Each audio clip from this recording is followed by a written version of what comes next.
Hello, everyone.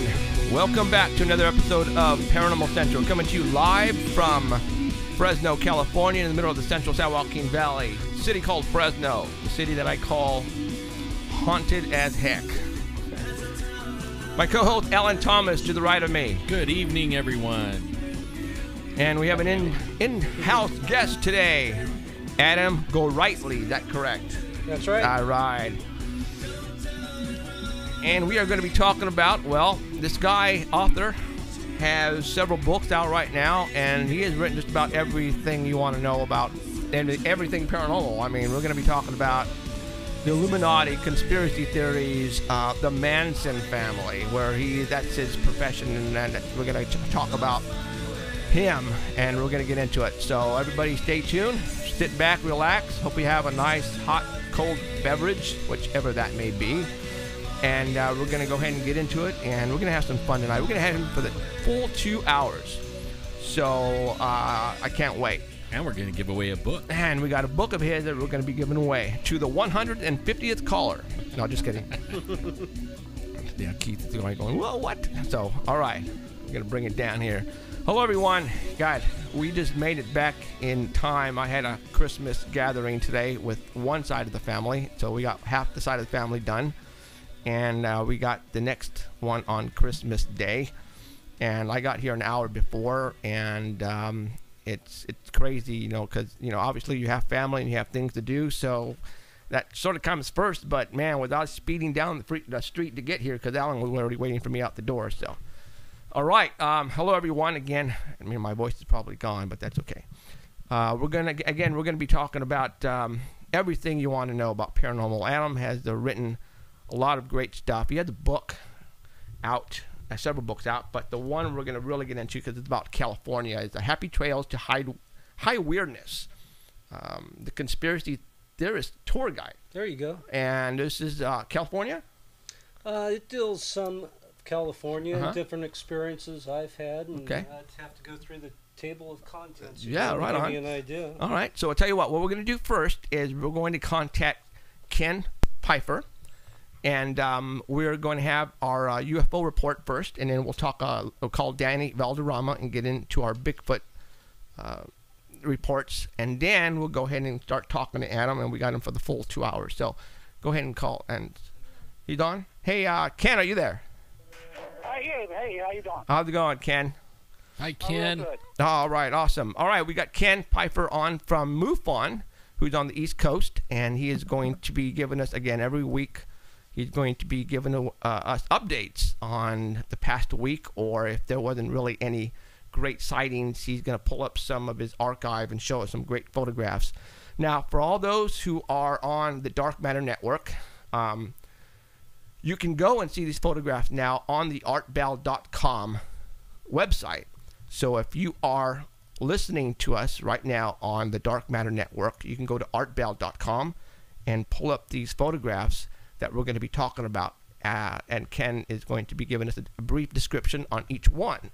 So we're going to go ahead and talk about UFO number 1.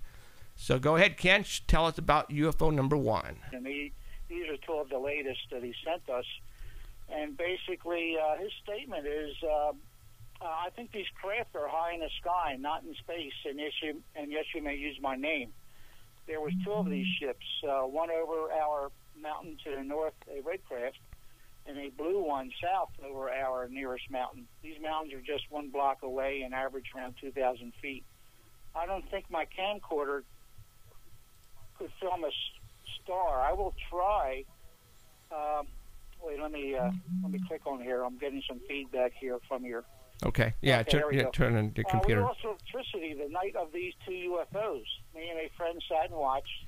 The next morning, my neighbor's daughter pulled in. I said hello and asked how did you like the power outage last night? And her reply was, my son kept saying the aliens are here, Mommy. So I told her there was a blue UFO over that mountain and a red UFO over that mountain, and she said she has seen them before. Another neighbor of mine, an elderly woman in her 80s, told me that when we had Westfield days many years ago, when she was a kid, a giant craft covered the sky during the Westfield Days events. It stopped the town in its tracks. They sent everyone home. It was a circular craft pie cut. Each section was a different color, and it was rotating. It was so big it covered the sky. The town folk ran in fear. And apparently there has been some incredible sightings in this Westfield, Pennsylvania area. Did you show a photo too? Yeah, I got the photo up. You know what? I'm looking. I actually see a freaking body on here. I mean, I see a head, and I see. I mean, is that what you guys see? Yeah. I mean, I see like there's an alien like in an there. alien in that thing, dude. Well, this guy here, he has a excuse me. He uses a JVC Avrio camcorder.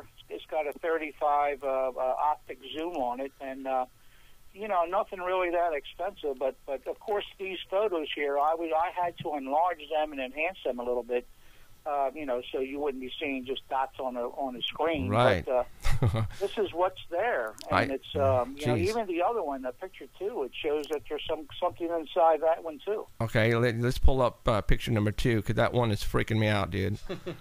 All right. Maybe paranormal, or you guys deal with the the fairies and all that. Exactly. Kind of I mean, it's just. I mean, what I was looking at. I mean, yeah. I don't know if that was coming from a ship and like beaming down, and he caught it at the correct time, or it could just be just a weird, just one of the anomalies. I mean, that looked like an alien. I don't know, but okay, we got number 2 up here. And this one, obviously, number 2 has something, seems to have some structure inside of that one also. Yeah, that one, I mean, the other one, number 1, had more of an apparent structure to it, and that I could definitely see. They had the body, arms, the legs, and even one eye on the side of the face of number 1. This one here, I don't know. What do you guys see on this one? Kind of the same, but maybe it's like contorting, from a different angle. You know what I mean? Like now you're seeing it from the head down and the knees. You know what I mean? Okay. Like maybe it turned and you're looking at the head and shoulders and then the knees right there. Wow. Like in a sitting position. Wow. Weird. Very cool, dude. Okay. Do you think they're able to shapeshift too? Oh, there you go. Shape-shifting on the way down or whatever they're doing. So very cool. Very cool. All right. We're going to go to number 3.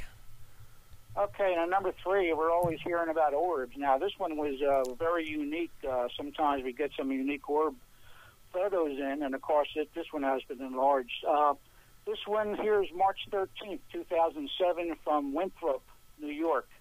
It's a MUFON case file, and the mysterious part about this is I checked the MUFON case file just to double-check my information, and the photos is gone. It's missing. What? So I don't know what that's all about, but let me read the statement from the witness here. Okay. It's a bright shining object, approximately the size, maybe slightly smaller, of my thumbnail at arm's length.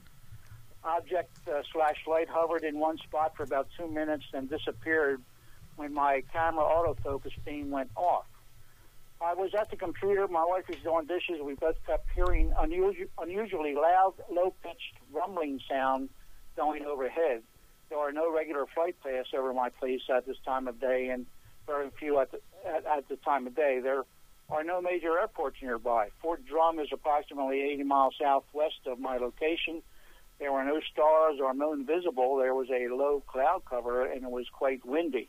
I went outside, and this time there was a single, very bright white light shining like a star over my neighbor's barn, who happens to be a detective with the New York State Troopers.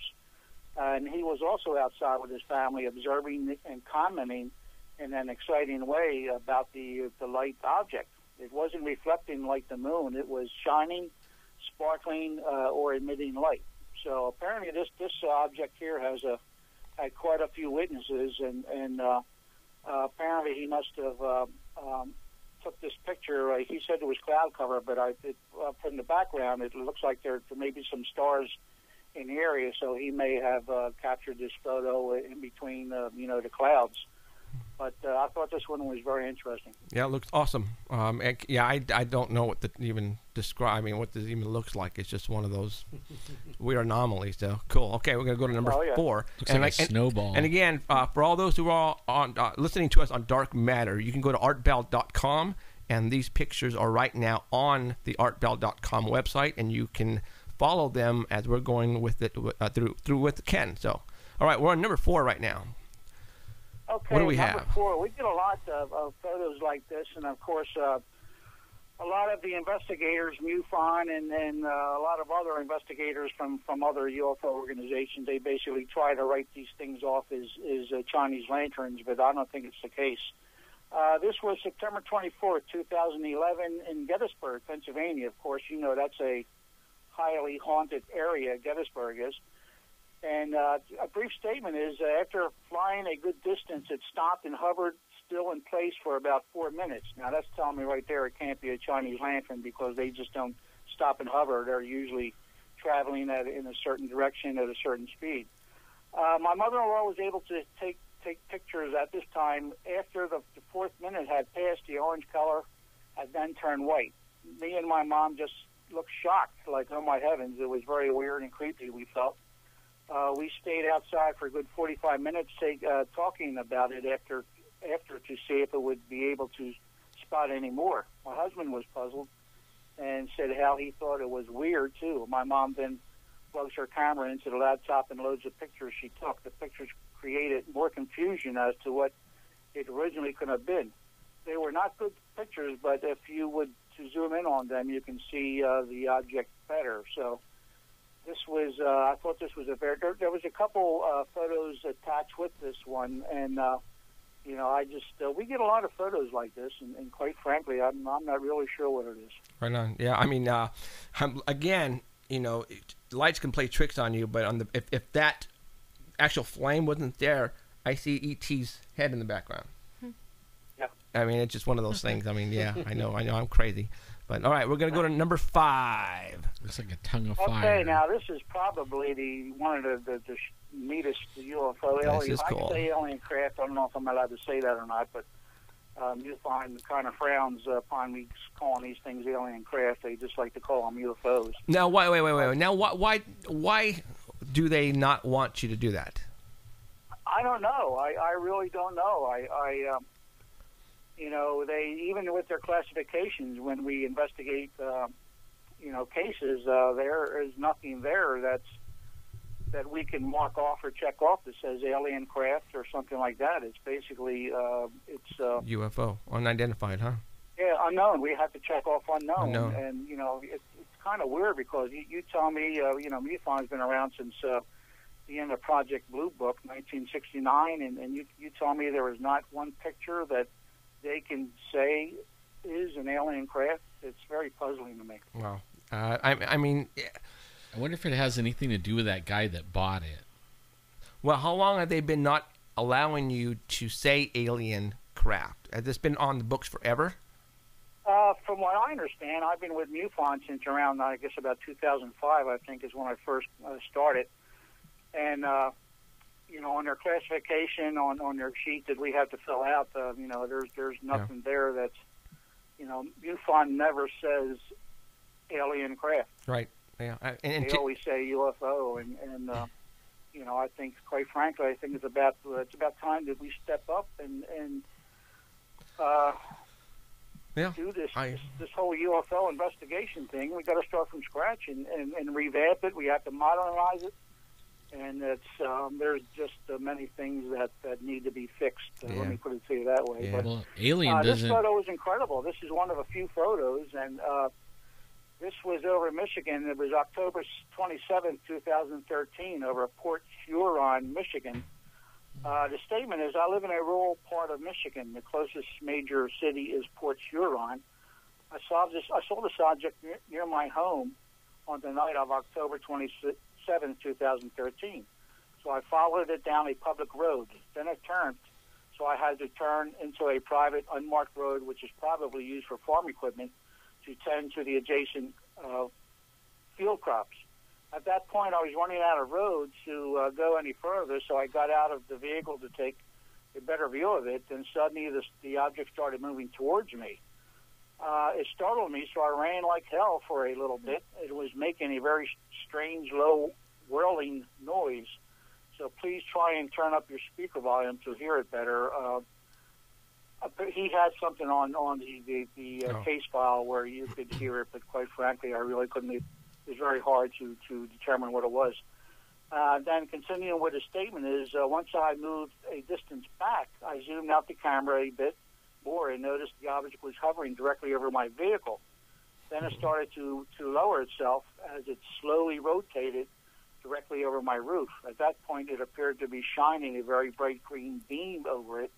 Then suddenly it shot straight up into the sky, and the whirling sound disappeared at the exact time it vanished. This was a very eerie experience, and even my hair was standing on end through the entire time and felt as if there was highly dense static electricity in the air. So, as a matter of fact, this case file is from Billy Booth and UFOCasebook.com. I thought it was very interesting, and of course I did add the photo onto my website, worldufophotos.org. So I thought this is probably one of the best UFO photos you're going to find. That's a really good one. Depending on how it was in rotation or how it's, I don't know the actual shape of it, but you definitely can see a structure to it. I mean, yeah. There's a couple photos. You can check it out on UFO Facebook, or just Google the date, and all these things come up, and there's a few pictures, and it looks. We'll call you next Sunday, same time, same bat channel, right? Sounds good. You guys have a great holiday and a very happy New Year. You too. See Merry you later, Christmas. Ken. Bye. Take care. See ya. Okay, thank you. Okay, see ya. All right. See, we just lost the live stream thing. It's getting ridiculous, guys. We are pretty much done with live stream. It's not. It's just messing us up, man. And I did a lot of research. I even posted something on Facebook, and I found it isn't us. It's really not the computer. Right. We're sending a stream all the way to New York, and it's dropping us out for some reason. At the live stream. Right. And we're not the only one. If you go on there and type in live stream problems, that's the problem, the main problem with live stream. Right. So we're thinking about going to Ustream, guys, but give us a little bit. We're working out the details. We're trying to find the right streaming facility for us, because yeah, go ahead and plug them in. So, all right. So we got Danny coming on. Danny, you there? Yeah, I'm here. What's going on? So, hey, you sick yet? Did your daughter get sick? Not sick. Not sick yet. Hanging in there. Daughter. Are you guys back on the air? You guys got knocked off. Yeah, I know. Yeah. So, all right, Danny, and what we're just talking about, Danny's daughter she's in the Coast Guard and came down for Christmas vacation, and she gets the flu thanks to Danny. Yeah. So, oh wow. Got the flu. Her fiance got the flu. Oh, bummer. Wow. So, all right. Not me. I'm taking NyQuil every day. He's up on the drugs. All right, Danny. Anything going on with the big guy? Yeah, we had a person this was from a post that Alan posted. A gentleman by the name of Norm Glasser came forward with a picture of he had a story and a picture of something that he said crossed the road in front of him, and he had a camera with him. And he picked up the camera and he took a picture, and when he lifted up the camera, the creature was standing on the side of his door there. Whoa. So he took a picture real quick. How did I miss that one? He posted that picture. I put that link on your Facebook page, and it showed us a picture of the creature standing right next to his window. Whoa, I missed that one, dude. Well, turn it. And some guys went and interviewed him, and they were pretty much believing his story. Mm-hmm. But when the picture got posted online, everybody. The best thing that you could do is probably go to all these roadside stores and Bigfoot shops, all these tourist traps that are along the highways. Get familiar with everything in there, take pictures and all that stuff. So when you see these pictures come online, if something doesn't look right, you take a look at all the pictures that you took. That's what a fellow by the name of Adam Bird did, and he recognized that picture when it was posted. Wait a minute, I've seen that before. And it turns out in Lebanon, Tennessee, there's a creature there by the name of they call it the Sugar Flat Road creature, or the creature of Sugar Flat Road. He recognized that from a roadside antique store that they had in the window. There's a big legend there that some guy ran over a creature over there. He was with his girlfriend. They panicked, they hid the body, and they came back the next day. He came back to bury it, but decided to take a trophy, so he took the head. And somehow it ended up in this antique shop, and this is what that person, Lauren Glasser, took a picture of. Okay, if so you see the picture, there's a reflection like it's being taken so you're through a okay. piece of glass. So you're saying it's a hoax then? Yeah. It was a hoax. Yeah. Wow. No wonder and I everything didn't. about it, the story was pretty convincing. Yeah, it was. Was it really? Yeah. Forward said, hey, he took a picture of it, sent it in, so there's a side-by-side comparison, and they're exactly the same. See, it's too bad we don't have like a Bigfoot police, you know, to bust them. Be good. Because well, because you know what, people like in the community are. Yeah, people like that are messing. In on all those roadside things, they get familiar with everything in there. So if somebody tries to hoax us, one of them comes forward and say, "Hey, wait a minute, I've seen this before. Right. Here it is."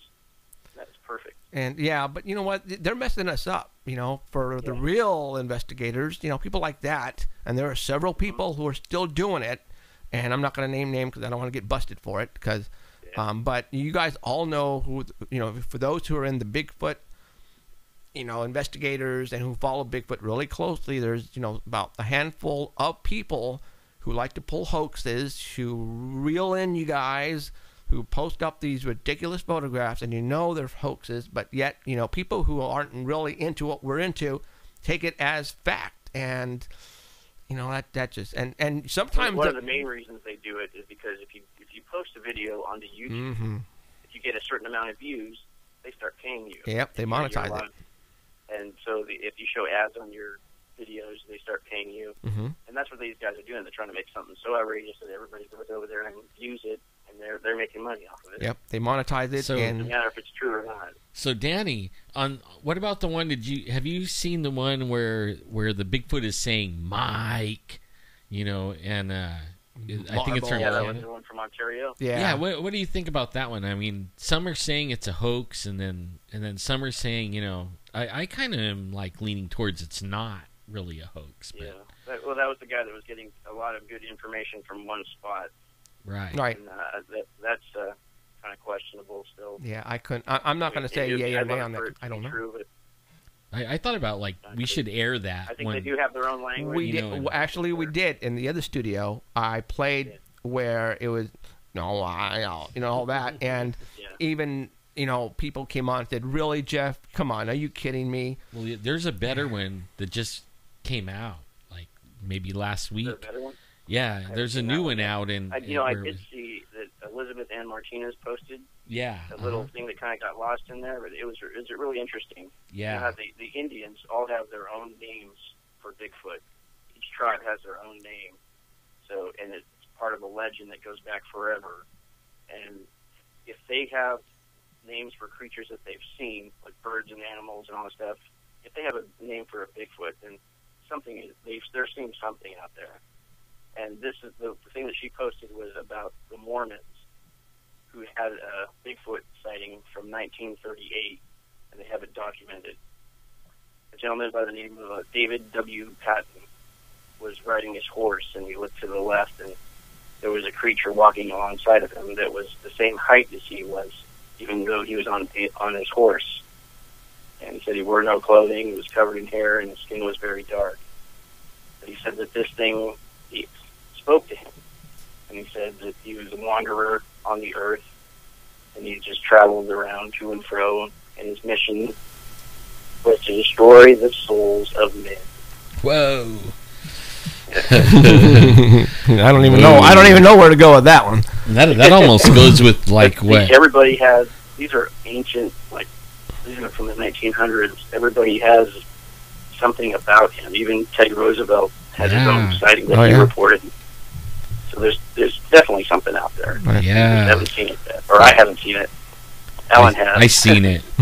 It's real, and it's buff. And it didn't try to destroy my soul, but I didn't go back to the mountains for 6 years. Yeah, and you know what? You said that the creature that you saw was 10 feet tall. Yeah, easy. The truck that I drive is 10 feet 6 Oh, dude, yeah. Give you a height. And for all those who don't know, he drives the UPS truck and you know the brown trucks. So the height of that is 10 feet, dude. That gives us a good. That's huge. Yeah, it's huge. Yeah. So we're talking easy, almost 900 pounds. Well, you know what else? Like, how long is your truck? Yeah. The footprints sizes, were probably like where the front of your truck, and then the next footprint was at the back of your truck, and there was no print in between, right? So he was 10 feet tall, and what do you call it? The stride, was as long as your truck, about. Wow. That's crazy. Yeah. Run. Yeah. Run, Enough Forrest, to keep run. me out of the woods for like 6 years. It scared me that bad. Well, he said men's souls, so us women are good.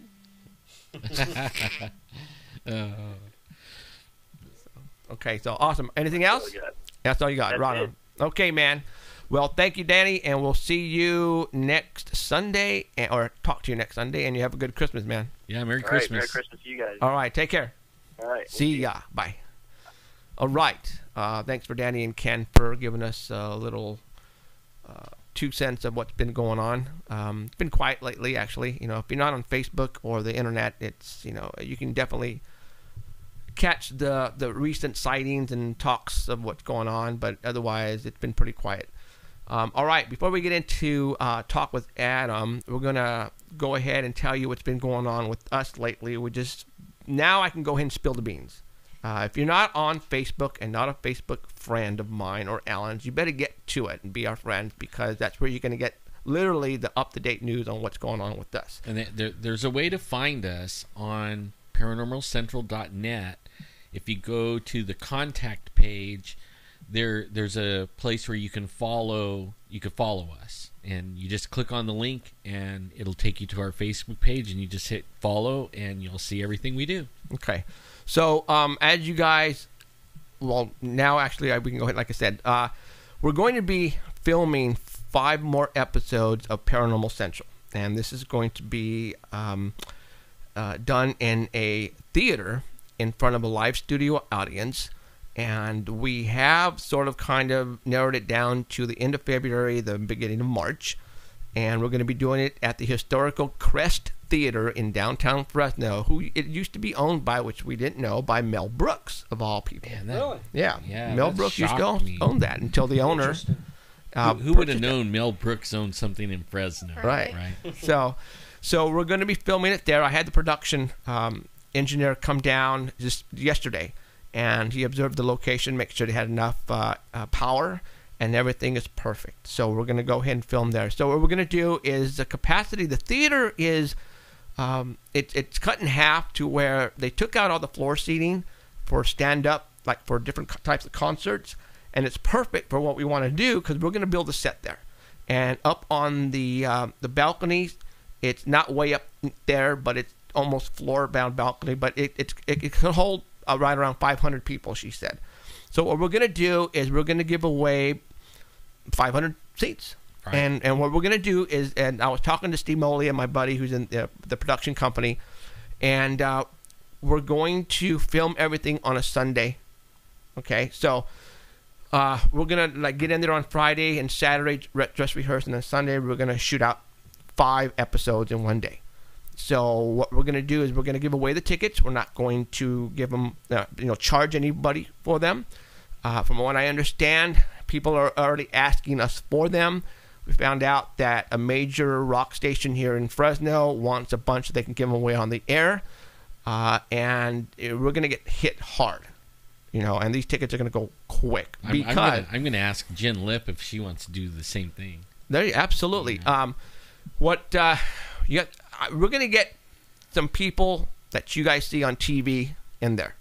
All right? We're going to get some very popular people. I'm working on a band right now. I'm not going to even tell Alan yet until I don't know if you know who they are, but I don't want to know. I just want to know they're good. Okay. He is actually, it's a he.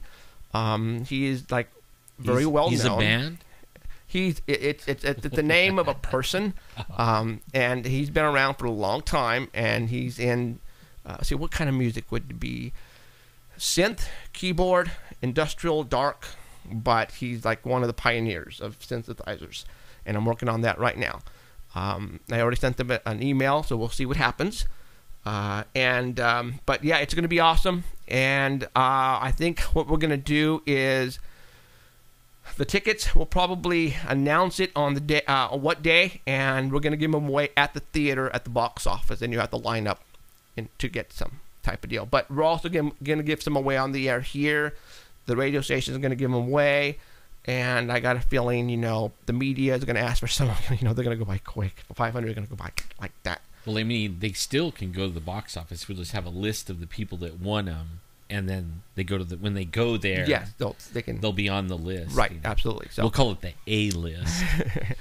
It's going to be exciting, guys. I mean, at this point, we would never thought we'd be to this point where, they're asking for 5 episodes, and it might be even more after that. And to find out what network we're going to be on, that's going to even blow us away. So, just when you guys walk into the theater, picture the set. Like David Letterman, Jimmy Kimmel type of set, live band, only spooky and really cool. Mm-hmm. The atmosphere is going to be really cool. So, all right, so that's going to be awesome. All right, let's get into the talk with Adam Gorightly. Adam, the microphone went down. Fix this.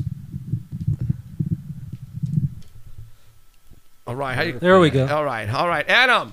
Yes, sir. I did not know you were actually from Fresno. What the heck? Unfortunately, somebody needs to be from Fresno. Actually had a lot of good times here over the years, and still got a lot of friends, family. So that's why you're down here, right? You're visiting your parents up in Oakhurst? No, I live up in Oakhurst. Okay. And I got family, brother, and sister-in-law down here in lovely Fresburg. Okay, hold on. Your microphone is like going down on the... It's pretty funny, actually, because it's going down on the snow. I don't even want to tell you what it looks like, but hold on. All right, there you go. So yeah, I mean, when I found out who you were, and then you told me Oakhurst, I'm like, really? So you've actually written quite a bit of books. Let's talk about how you got interested in this stuff. What all Fresno people are weird? What? It's going down again. I need some kind of drug here to. You have a real sinking feeling. There you go. Right there. So, all right, there you go. How did I get into high weirdness? I had some strange adventures back in the day, and I write about it. One of those in my book, Happy Trails to High Weirdness. That's the book that's in front of us right now. That's where you ran into Roy Rogers and the Happy Trails? No, actually that came from, I did a podcast for several years. I don't know if you guys, Untamed Dimensions.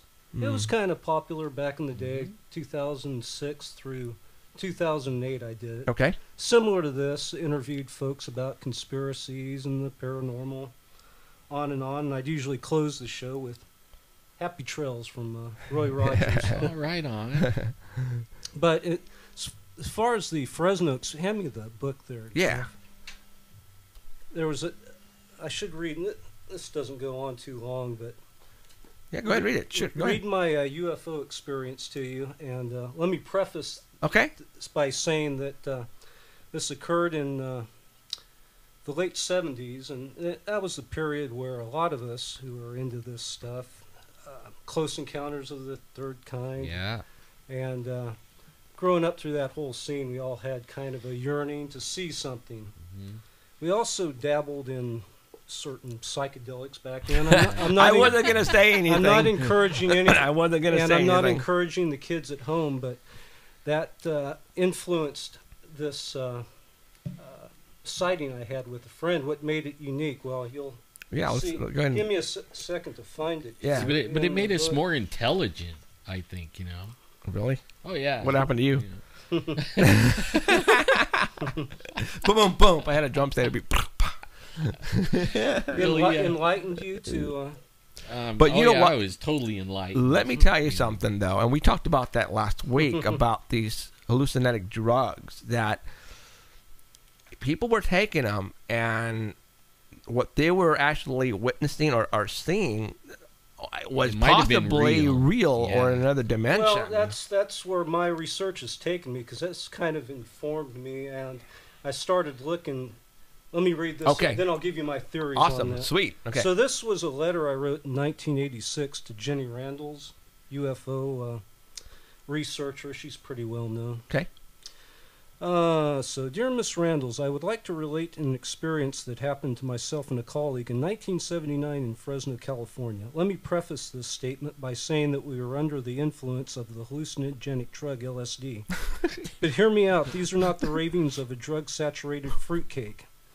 I am not an habitual drug user, nor have I used LSD for several years. I haven't used it since the late 70s. Okay. But to deny that I was not under its influence when this incident occurred would be to give an incomplete account of what transpired on that fateful night. On the night in question, under the influence of said drug, we observed several quote-unquote flying saucers in several shapes, sizes, and multicolored variations. I am not denying that what we saw were hallucinations, but if they were dual hallucinations. So like two people seeing it, the same thing. Okay, now see, that makes the difference right there, buddy. Okay, gotcha. I know where you're going now. So we both saw the same sights and sounds.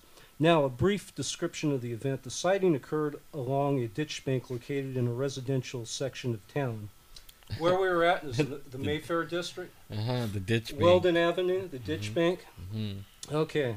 Wonder how many people out there in Fresno are thinking ditch bank. Okay, no, wait a minute. The Mayfair district. Give me a. We're talking on Fulton. Cedar. Okay, so you're talking. Cedar and McKinley. Okay, you're talking Kenmore Drive area. Yeah. Okay, I know. I work right there all the time. Right. I work for the phone company. My B box is right there. Okay, I used to live on Kenmore Drive back in the day. No kidding. Yeah. Wow. Okay. But Weldon is Weldon runs through the Mayfair district there, so it's a little bit. North, yeah. Of Cedar. Of McKinley. Gotcha. We had a party house there back in the day. Okay. So, wow. Now, a brief description of this event. The sighting occurred along the ditch bank. I talked about that. Before we arrived at the ditch bank, we were on foot. We joked to ourselves about how we might see a UFO during our little trip. You know, we were joking with ourselves back then, always talking about UFOs. We laughed to ourselves, somewhat uncontrollably, how no one would ever believe us due to the condition we were in. Anyway, after walking a short time on the ditch bank, we saw our first UFO, and I say UFO with the quotation marks. The sight of this made me fall to one knee, and we were both astounded by its sight. During the course of the night, we saw several, anywhere from 6 to 8. One was a cigar-shaped, one was saucer-shaped, one with a multicolored propeller. They got increasingly bizarre, almost as if they were like cartoons, something you'd see in a cartoon. This all occurred in the span of not more than an hour and a half, I think, though the passing of time was hard to estimate due to the effects of the drug. The last one we saw appeared like a falling star in the sky that seemed to stop in mid-descent, then turned into a spaceship, or whatever it was. After the sighting of this UFO, we turned around and headed back the way we came. Now, I realize the description I'm giving are a bit sketchy, but in retrospect, everything seemed almost like a dream, everything happening so fast. If I were to describe every little detail, we'd be here all night, so I'll try to wrap it up and sum up the experience in a few more words. When we arrived back to the point where we saw the first UFO, a beam of light shot down directly in front of us some 50 yards away, emanating from nothing we could see, just a beam of light. I said, "Wow, did you see that?" And my colleague responded that he saw it too. Of course, we said things like, "Wow, did you see that?" And "Oh my God," many times that night. Through the whole experience, we felt a presence communicating non-verbally to us. Obviously, we were the only ones who saw them. There were many houses in the vicinity, with many people living there who could have seen, quote-unquote, them, but it appears that they were for our eyes only. Perhaps they were hallucinations, but if they were, it was a dual hallucination, for we both saw the same thing.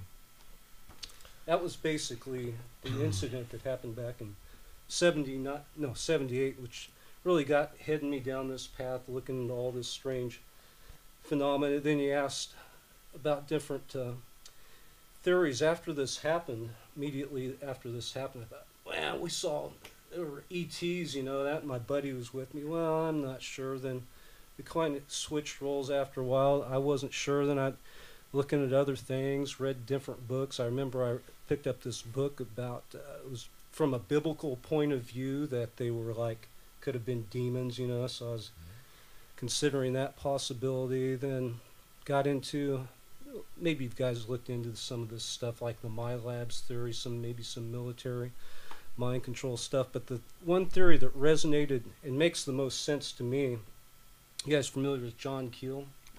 Yeah, yeah. Yeah, and some of his theories, he talked about people under the influence of drugs. It's much similar to going into a trance state, however you achieve that.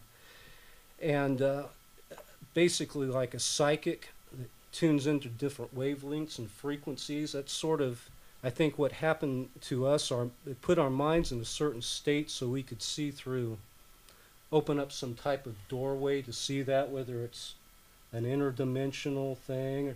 So that's the theory that makes a lot of sense. A lot of these researchers now are looking into using infrared, which is kind of the same thing. You're tuning into a different frequency. So you got these guys with goggles now, well, picking up on stuff, and whether they're ETs or whether it's something perhaps that's been here on Earth since. It could be. Yeah. It could be. I know they're using ultraviolet also, and they're starting to see stuff with the ultraviolet. Like some of the ghost hunters, you know, they use ultraviolet. Right. And they're coming up with different light frequencies. I kind of like go along with what you're saying on. I think they've been here a long time. I think they're other dimensional, and where you guys are at in your frame of mind, probably we're opening it up to where you could see into this other dimension. But I actually think they could see our dimension all the time. I think too that makes sense that we're part of the experience. We're interacting. It's a two-way street. They're not there unless we're interacting with them. So there's some type of relationship with these beings. The friend I saw these with, we're still good buddies. We play written songs, music together, have a telepathy thing. So that might have played into the experience too. We were able to get kind of in some type of headspace, Now, you took, what was that, LSD, right? And once again, kids at home. Yeah, take now there are different types of drugs. I mean, we got meth, crack, pot. Oh, sure. Okay. I have never taken any of these drugs. I'm telling you right now, so I don't know the experience. So, the research that you have done, have you talked with people who have done other types of drugs, and if they have experienced, or is it the stronger the drug? Is it the more? I mean. Well, there's a long history with this, and before getting into the drugs, I've looked into a lot of the classic UFO cases going back to the contactees. A lot of people write off the contactees now, the George Adamskis and those types, that they were hoaxing. But if you look into a lot of their stories, I've written about this quite a bit, many of them went... their experiences revolved around going into trance states, and they channeled aliens, and then sometimes crafts went down. So you see that reoccurring theme about approximating a trance state. Drugs do that. Other things can do that. You can stare into a candle. You can meditate. Those type of states. Whitley Strieber, he talked about, he was doing, before even he had his experiences, he was doing some type of Gurdjian chanting. You can do chants. It goes back to people who were doing Enochian chants back in the day. Dr. John Dee, we're talking about people going back a couple centuries. Aleister Crowley, he's the notorious black magician, but he was doing these things called Enochian chants, which were bringing up these entities. One of them, you've probably seen the picture of Lam, L-A-M, that it's this being that Crowley channeled, and it looks like a dead ringer for an alien gray. So these experiences were going on. He was kind of experimenting with different drugs. And as you go through time, now you can look at a lot of different experiences with DMT. There's a guy named Rick Strassman. You familiar with his book, The DMT Molecule? A lot of those experiences, in fact, all of them, basically once they did this under like a clinical experiment. test subjects, and they recorded what these people experiences, and each one of them basically approximated the same experience. They went in under the influence of the drug, and DMT is a very fast-acting drug. A trip only lasts 15 minutes, and then you're out. But they all described the same place where they went, this huge dome they were inside with these they call them machine elves, that are very much like aliens. So DMT approximates that experience. A lot of people have had seen stuff on LSD. I mean, a lot of times it's just imagined, but it does open. Now, another one is ayahuasca. A lot of people are going to Brazil and those places to take the ayahuasca. Once again, this is like what we're talking about here is kind of a rite of passage or ritual that people do under these drug things. And what's his name? Gordon,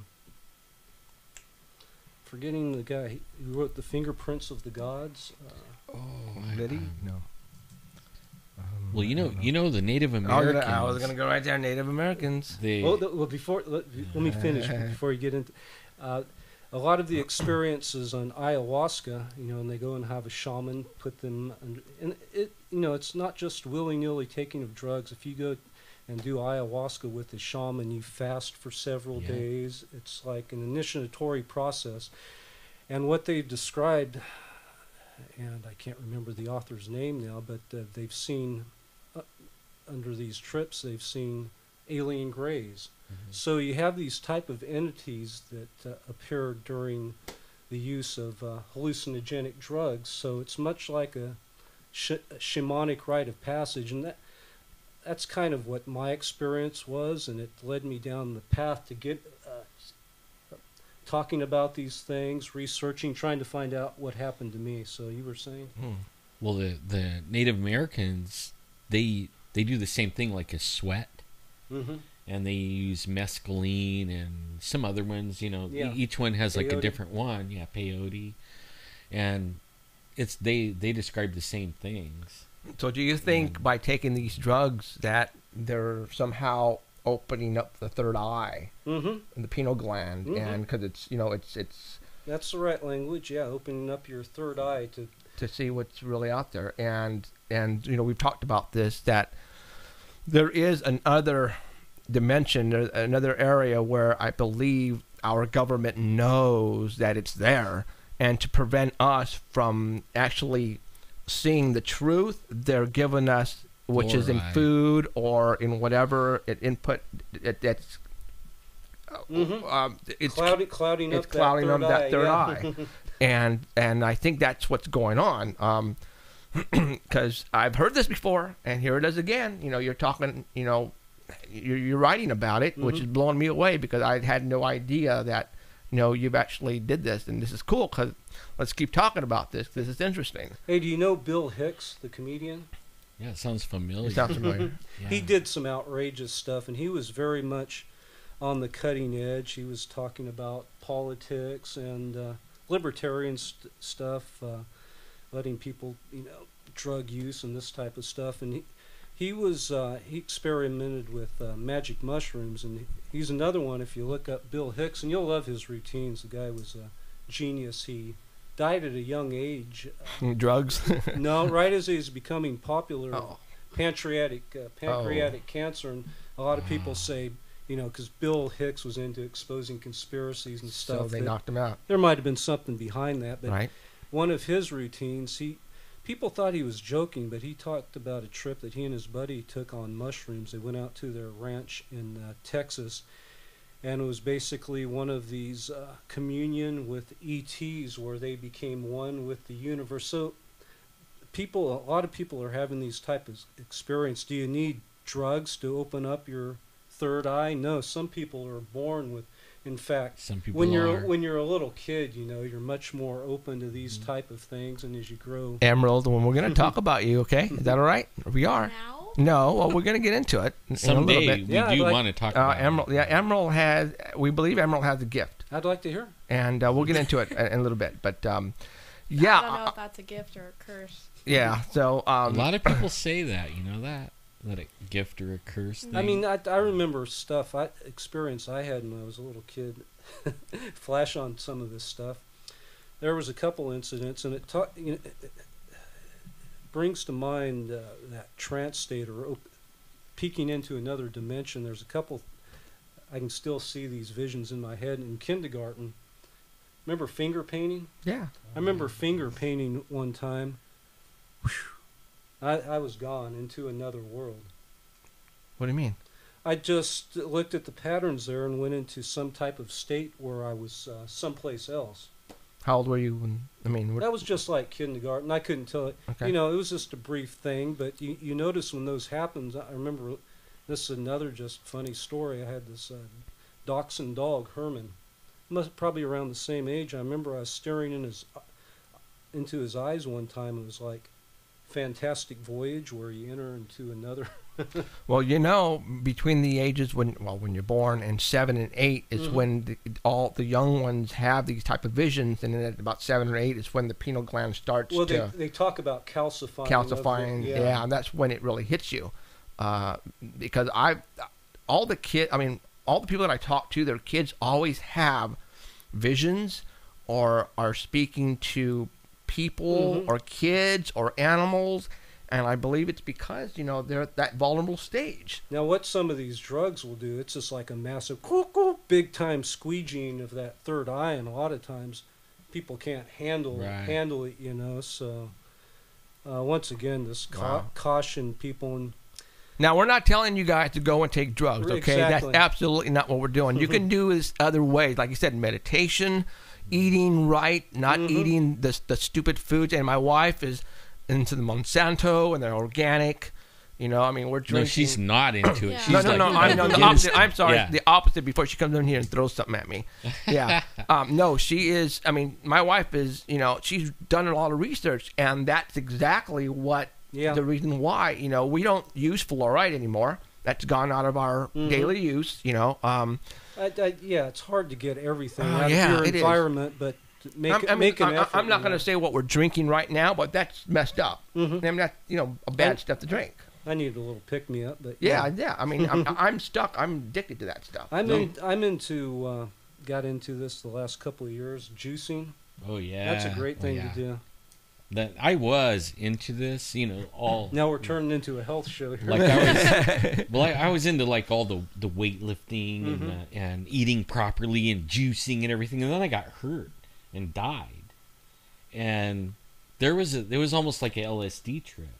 Oh, you actually died, huh? Yeah, cool. And I went somewhere and experienced this other place that, according to the beings that I was talking to, all of us are going to go there, right?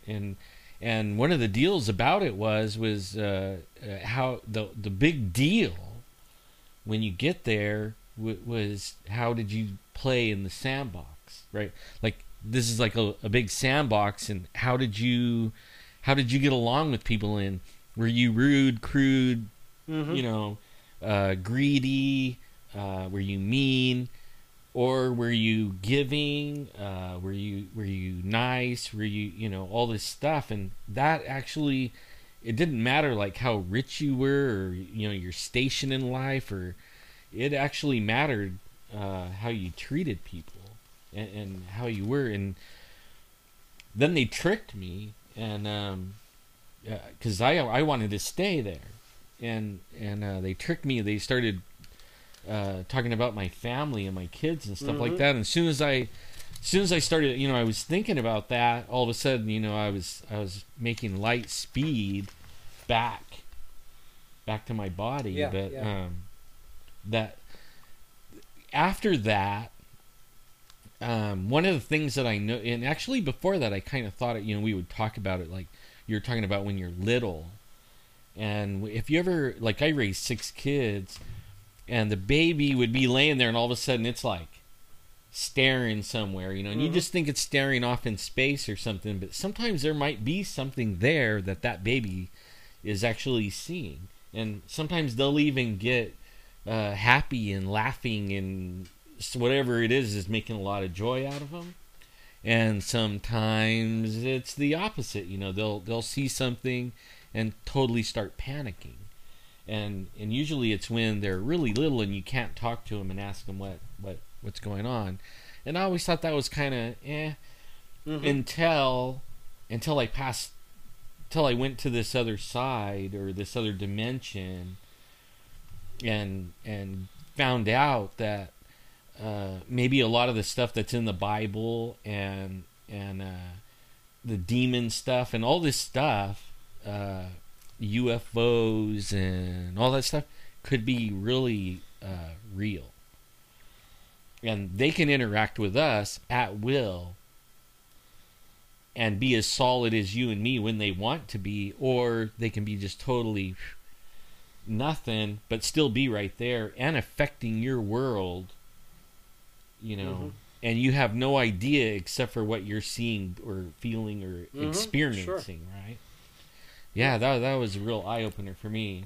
Yeah, well, and that's what we tell kids when, you know, they have their quote-unquote imaginary friends. Oh, that's not real, forget it, you know, so it gets drummed out of their mind not to have that you know, open-minded sense of, you know. Yeah, my son, you know, he used to see things when he was, you know, young. Inside, he would always be playing with somebody. I remember one day when I brought home the ambulance. I have a research vehicle that I turned in, an old ambulance that I turned into a research vehicle. When we first brought it, we parked it out in the cul-de-sac, and I have cameras positioned all the way around the house, and the monitors in the family room. And I don't know, 3 years old, he was looking up at the monitor, and he goes, "Daddy," he goes, "what's that black boy doing by the ambulance?" And me and my wife looked at each other, and we're looking at the, you know, at the monitor, and we're looking at each other, and he goes, and we'll go, "Christian, where do you see him?" He goes, "He's right there by the ambulance." And he's pointing at the monitor in the family room, which has the ambulance in sight, parked right there in the cul-de-sac. And then he said, "Yes, he's naked. He's naked, and he's standing right by the ambulance." And I get up and I run to the dining room and look out the window, and I don't see anything. And you know, we're tripping, and he's insisting, "He's right there, Daddy. He's right there." And you know, obviously we didn't see anything, but we were talking about that. And you know, the ambulance used to be a working ambulance in Fresno in 1984-85. You know, very well, a little black boy could have died in that ambulance, and being naked, you know. And my son was seeing. I mean, we believed him. Or it was like a shadow or something. No, he saw a little black naked boy standing right there. Wow. On the sidewalk right there in front of the ambulance, man. We were tripping. Highly likely he died without anything on, too. And you know, he could have been, we're thinking, you know, they were working on him, taking his clothes off, you know, drowning victim of some type, you know. So, and then he would, you know, he would be upstairs in his bedroom, and he'd be playing cards, and he'd be talking to somebody and playing cards with them. And, you know, that happened all the time until about 7 or 8, everything stopped. You know, and that's when the pineal gland, and with the research that she's doing and what I know now, it's when it completely seals it off. And then, like 8 years old? Yeah, that's when everything comes to a complete stop. Well, then how would you explain the people that still see? Their pineal gland, I believe, is not all calcified. I believe it's open, and it's not all blocked. Because I ate like crap when I was little. Yeah. Well, and it probably still do, huh? Same as me. Yeah, and well, your gift, it's not all calcified. There's a little opening there. And let's talk about that, since you brought yourself into it. Emerald has been with the Sanger Paranormal Society since the very beginning of time.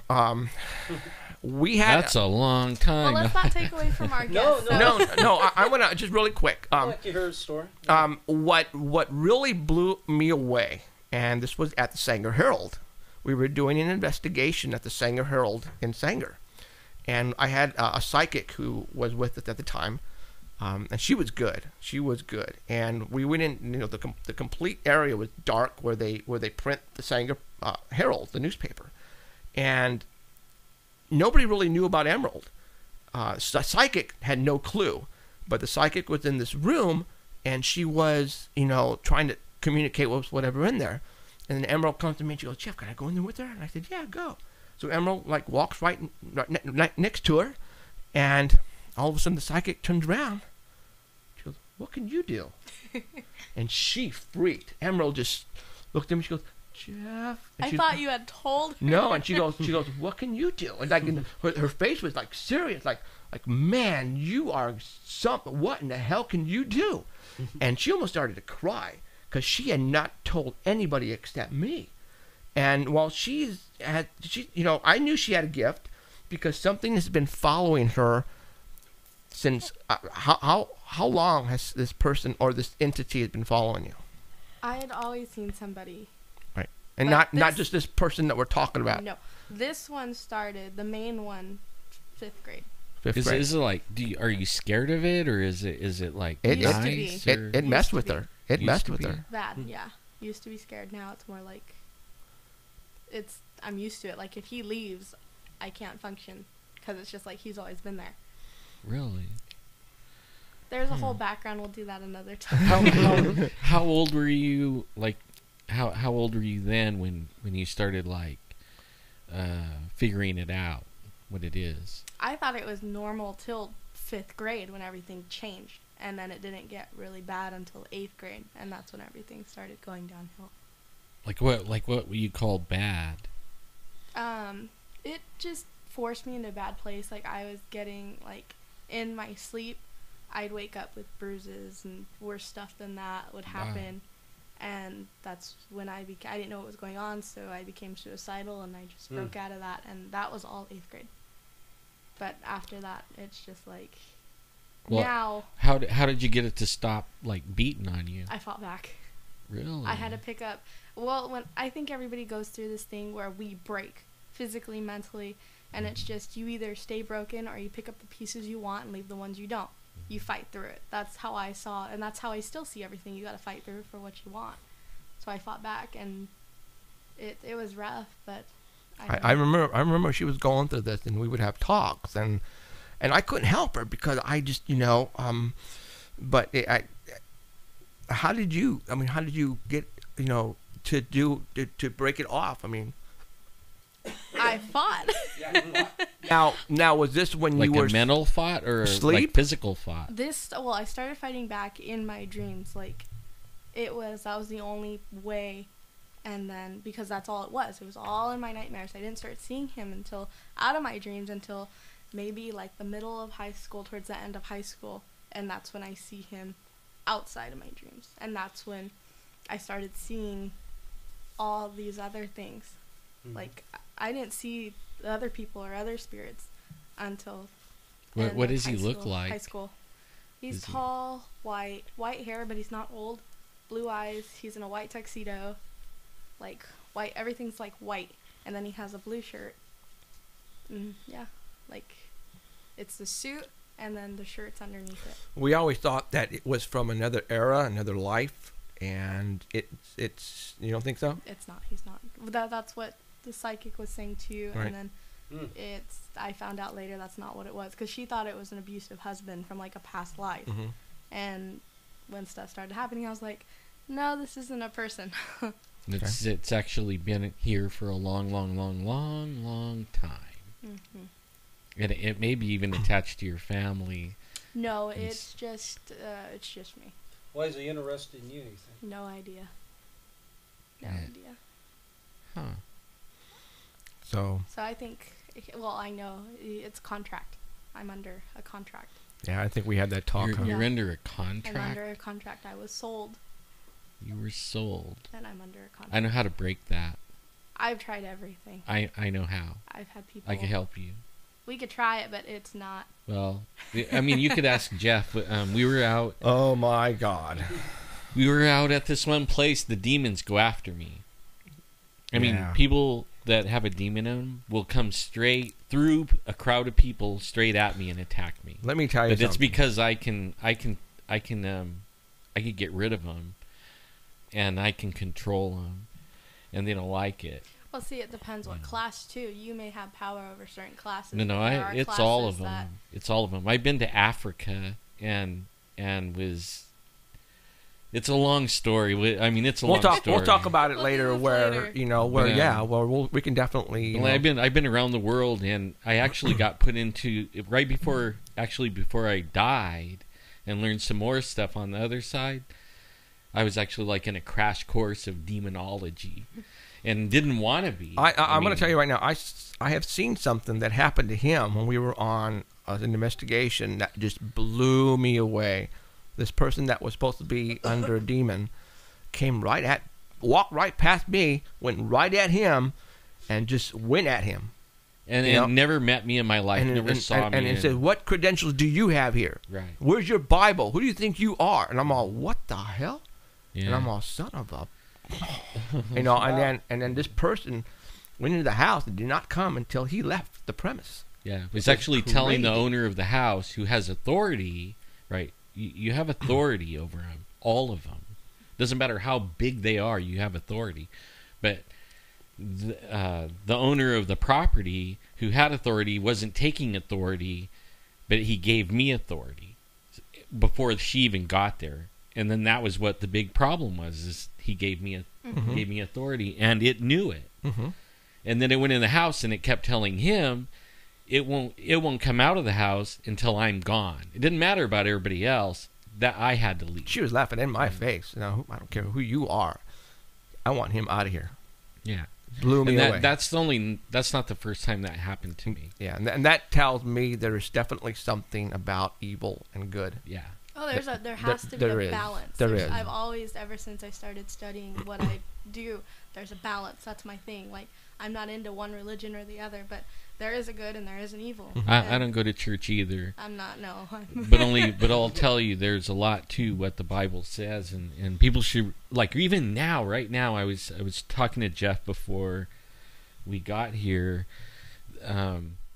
There's some stuff going down right now in the world that, if you read the last book of the Bible at this time, places us smack dab in the middle of that book. And if people aren't familiar with this book, then they're going to be blindsided by what's going down. And it is going to go down, and it is going to happen. And I mean, it's happening right in front of my eyes, and a lot of other people. And they're lost. The people aren't awake. They're asleep, and all this stuff is going down. And everything has to come to a light, right? I mean, to people's awareness, and they have to actually, like, if we want to change what's going on, which we have the power to change the whole world if we want, but we first have to say enough, and we all have to stand up and be together and bring light to this dark thing that is taking control. But only the Bible says in the end book, it says we're not. And it's gonna, this other being that I met on the other side when I died, he says he's going to be the one that comes back and changes everything. So that's where I'm at. What he met on the other side, we don't know. A lot of people believe in God. A lot of people don't believe in God. It could be our Creator, which is, we don't know. Right? Yeah. We don't know. I said, I was brought up Catholic. But now when I'm, coming to realize that, I believe in a higher God, a creator. Right. Who created us? We don't know. See, I'm going to play devil's advocate, no pun intended, but it's just like you guys were completely opposite, because I read the Bible. I went to Catholic school, and I'm just like, okay, no, I'm not going to go that way. Like, I was more scientific with it, and I got a bunch of shit for that, but it was fun. See, that was me. I was more scientific, and I never was raised in church, and I was doing LSD and I never did none of mushrooms, and I was partying. I mean, that was my thing was if you can remember the 70s, you weren't there, right? That's the basic thing. So what do you think, Adam? Talking about all this stuff. Hello. I had, you open yourself up to all these things when you experiment with certain things, and you get involved looking into paranormal stuff. So my weirdest experience, I had that UFO experience, and probably around that same period, I was reading all the books, and books on astral projection I got interested in. I thought, this would be cool to astral project, you know. I'm going to actually put my mind to it and see if I can. So I read the different books and... like transcendental meditation type. Like actually leaving your body and going somewhere, like remote, almost, you know, what they do with remote viewing. Now, was this under a substance or not? No. Well, I mean, it was during that period in the 70s, but my experiences, no, I wasn't on anything because it happened during sleep. Okay. And there was about a half dozen episodes, and this is where it gets into a kind of weird demonic thing when you start looking into this area. You're opening yourself up sometimes. Perhaps you're not ready, you know. It's like a shamanic experience, and if you're just jumping in with not preparing yourself, you know, it could end up going south on you real fast. And so so the incidents happened. I'd be laying in bed at home, and I'd wake up, evidently in a dream, but everything was the same. Nothing out of place. I was in my bed. Nothing weird, you know, like in dreams a lot of times it's a combination of maybe your friend's house or somebody else's house, but this was very distinct. And so I started having these experiences where I felt this pins and needles tingling coming over my body, and I got this lockjaw sensation, like my spirit was leaving my body. And so I had a number of these, and I'd start levitating up from my bed up to the ceiling, and then, like I said, it was about a half dozen. One of the last episodes, I was actually flying around my room. It was like a little bird that couldn't get out. And I started hearing all these weird demonic voices chanting, scared the shit out of me. And so after that, I went, I'm not going to do this anymore. It scared the piss out of me. You know, so anyway, that's kind of along the lines of what talking about demons or whatever entities out there that we're not ready to deal with, you know. That's and schizophrenics and people with mental problems. Maybe their mental problems were caused by, you know, experiencing these things. That's what drove them crazy. Or maybe a lot of these people who are intentional, you know, and you know, tied up someplace, actually can see, and you know, we just don't know it. But yet, you know, they're there on the other side already, and they can see, you know, the third dimension, fourth, or whatever, and they see these beings, and that's why they're freaking out. A lot of people with, you know, psychic abilities too, or have emotional problems too, because it's hard to balance these things. Yeah. Well, the government, like now, if you research the government thing, they're talking about, like, the two things that's on my wall right now, my timeline and Facebook. My brother put them on there and says, do you think these things are related, right? And both of them talk about how this harp they have, they could actually do a certain kind of mind control. And maybe they're tapping into, maybe you know, they've found out how to tap into this area of the brain. They're tuning into a frequency. No doubt they can. Okay, so and you know, that would be the frequency, probably the same frequency that these people that everybody thinks they're crazy and can see stuff, or psychics, or all those people that they can tap into. Now they can tap into it by sending a frequency. And there's something they call voice-to-skull technology. Have you heard of that? Yeah. It's a lot of the stories you hear about how the MK Ultra program has evolved over the years. Now they're using microwave things and things that can beam voices into people's head as a form of harassment. Exactly. If you're a political dissident or whatever. Guys like us that talk about things on the radio and on the internet. Well, I had some...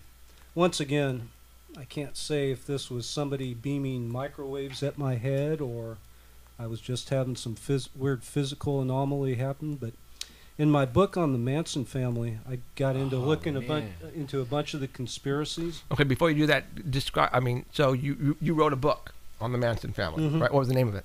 It's called The Shadow Over Santa Susana, Black Magic, Mind Control, and the Manson Family Mythos. That's a mouthful, and it's done pretty well. Over 2001, it came out. Originally, I self-published it, then a publisher picked it up a few years ago, and it's probably sold around 15,000 copies or so over the years. Mm-hmm. And part of it is there was all these conspiracy theories around the Manson family, that they were some type of military mind control experiment is one of them. You know, they were scapegoats. Just a whole slew of conspiracies. So that kind of prompted me to write the book. Okay. And when I was done, it ended up being like 600 pages. So some people have called it one of the most exhaustive book on the Manson family. But during the course of writing that, I was looking into all this MK Ultra stuff, and that's when I had a couple weird experiences. There was 4 of them. And I was sitting at home on my couch, eating dinner with my wife. Now, this is after you published the book, or during? It was during I was pretty active on the internet too, okay. So people knew what I was. I'm not sure if it probably hadn't been quite published yet. Okay. But people knew me as a mind control researcher. Okay. And so I was sitting at home one night, and we're eating dinner, sitting in the place where I always do, and all of a sudden the temperature of my body went up. My wife looked at me, and my face just went beet red, and it felt like my head was ready to explode. I don't know. You would have put somebody measure my temperature. It was probably off the scales. You know, my wife looked, "What the hell's going on with you?" And a few minutes later, it passed away. I thought, well, that was interesting. That wasn't fun. It happened again, maybe a couple weeks later, sitting in the same place. The head was ready to explode. You know, what's going on? So I started thinking about, these are some of the stories I'm hearing about people getting harassed or having somebody shoot a microwave. It could be somebody sitting out in the street or somewhere, got a shot from a quarter of a mile. It wasn't the only time it happened. There's a Mexican restaurant too in our town. Went in, it happened again. 3rd time. A couple weeks later, went into the Mexican restaurant. Some reason I was sitting in the same seat in the restaurant. This episode happened again. I was almost convinced, yeah, they're screwing with me. Then that was it, and you have these weird things happen to you. Who knows what it could have been? Right. But you know, people are. But just to add on, I've researched different books, and I've had mail tampered with, you know, and I'm talking to people, and it's pretty obvious when phones are tapped and those type of things. So I've interacted with people that, you know, obviously are being watched. Maybe I'm being watched too. So when you dip your toes in these waters, you know, these. Oh no, they're watching us. We've been watched for a long time now. Mm-hmm. So we're in that same boat with you. You know, I believe they have the ability to be in the car and point something at you, and boom, you fall and you're dead. Mm-hmm. Breitbart, you know, non-lethal weapon. A non-lethal weapon. You know, they can point something at you, your heart stop, boom, you're done. Mm-hmm. People think it's science, you know, sci-fi stuff. No, man, I believe that stuff is happening right now. Well, there's so much stuff out there that we have no idea. Oh my God, are you kidding me? You know, even when it comes to UFOs, they say if we find out, let's say we have a top drone right now and it's really cool and it could do maneuvers, you know, we're like 20 years way past that. And, you know, you know, a lot of this an unidentified flying object that we have right now that we're witnessing, a majority of it are ours. A lot of it's ours. Oh, yeah. You know, it just, we don't know what they are, you know. But yeah, you know, you know, conspiracy theories, you know, Alan was talking about things that might be happening within the next couple of months. Now, for example, well, let's get it back into the Manson family. What did you, I mean, you did research on the Manson family. What did you come up with? I mean, do you think whacked? he was like hearing things, you know? I mean, did they order him to kill certain people? There's a lot of, when you start, I don't really know for sure. There's a lot of weirdness, and it's one of those stories when you start connecting the dots, it looks like they're connected to everybody. When the first time I heard the theory, that you guys might be familiar with the name Mae Brussel. If you're not, you should be. She was really the patron saint of conspiracy theorists. She did a radio show there in, where was she at? Monterey. She's famous in conspiracy circles. She started looking into the, she was one of the first people to look into the JFK assassination and get deep into that. And so she was doing a weekly radio program, and this was one of the first conspiracy theories I heard related to the Manson family. She claimed that the Manson family were a military mind control experiment that was basically set in motion by the secret government, whatever, MK Ultra practitioners, whatever the case may be, to undermine the 60s counterculture. And it, in fact, it did that, after the Manson family murders. Hippies got a bad name, you didn't see long hairs on television. That's true. After that, and to undermine the anti-war movement. So basically that was Mae Brussels' theory.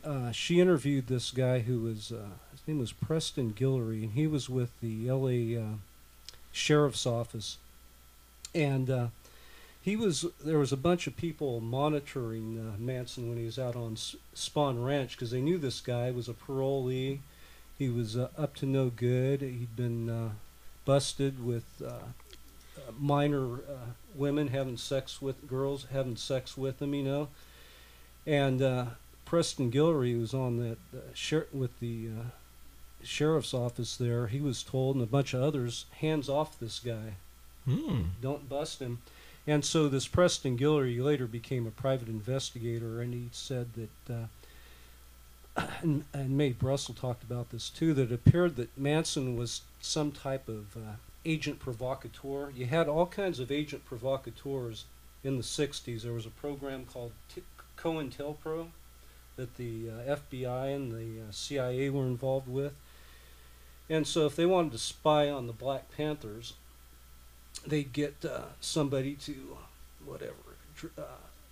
affect looking like a Black Panther. If they wanted to infiltrate the Weather Underground or the Yippies, all these political anti-war movements, they'd get, their agents to dress up like hippies, and they'd go in there and they'd try to undermine their efforts. They'd spy on them, plant drugs on them, and so that's one of the theories, that Manson was some type of agent provocateur they were using. Even Manson said as much in kind of veiled terms that he was being used. There's a bunch of stories like that. There was a Rolling Stone article written by a guy named Paul Krasner, who claimed that there was a guy with naval intelligence, and he even named the guy Nathaniel Dite, that was feeding the Manson family their acid, which was like military acid used to program them. And this appeared in Rolling Stone magazine. Later, Rolling Stone was sued by this guy, and they retracted their stories. So you got just a bunch of stories around Manson. Another weird one. Check this out. About lone nut assassins. Manson grew up in West Virginia, and a playmate of his at that time was named Sarah Jane Moore. I don't know if that name means anything. That rings a bell a little. In 1974, this was after Manson was in prison, Sarah Jane Moore attempted to assassinate Gerald Ford, but she didn't, and she got locked up. Around the same period, a lady named Lynette Squeaky Fromm also tried to assassinate Gerald Ford. She was unsuccessful. If Ford would have been assassinated, Nelson Rockefeller would have been vice president. What's odd is that Manson knew both of these women. He grew up with Sarah Jane Moore in West Virginia, and Squeaky Fromm was one of the Manson family. So there's all these are the type of connections. I could go on and on. It takes me a while. What's weird about that? Like, I have some friends on Facebook that they call themselves time travelers. And one of them is William Stillings. And, I know that name, yeah. And the other one is Andrew Basiago. Okay, you know now him? Yep. they all were kids when the government put them in started that program. using them. Yeah, right. Yeah, and they said there was a lot of other kids. So who's to say that, you know, Manson and some of these other ones weren't like, and they said they were using a lot of brain, like figuring out this brain thing.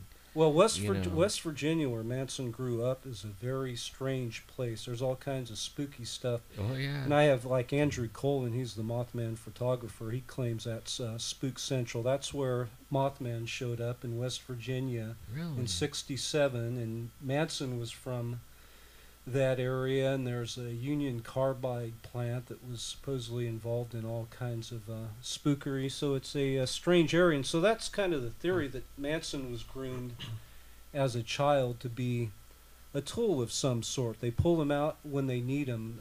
It's like Lee Harvey Oswald. He was same thing, huh? Well, you know, he was somebody who's probably a government agent, but they were grooming him. But he didn't know exactly what. He didn't know he was getting set up inevitably for the JFK assassination, and then when they pulled the rug out from under his feet, it was like, oh, okay, I see the game here that went down, and he gets shot a couple days later. Right. So, you know what we're going to do?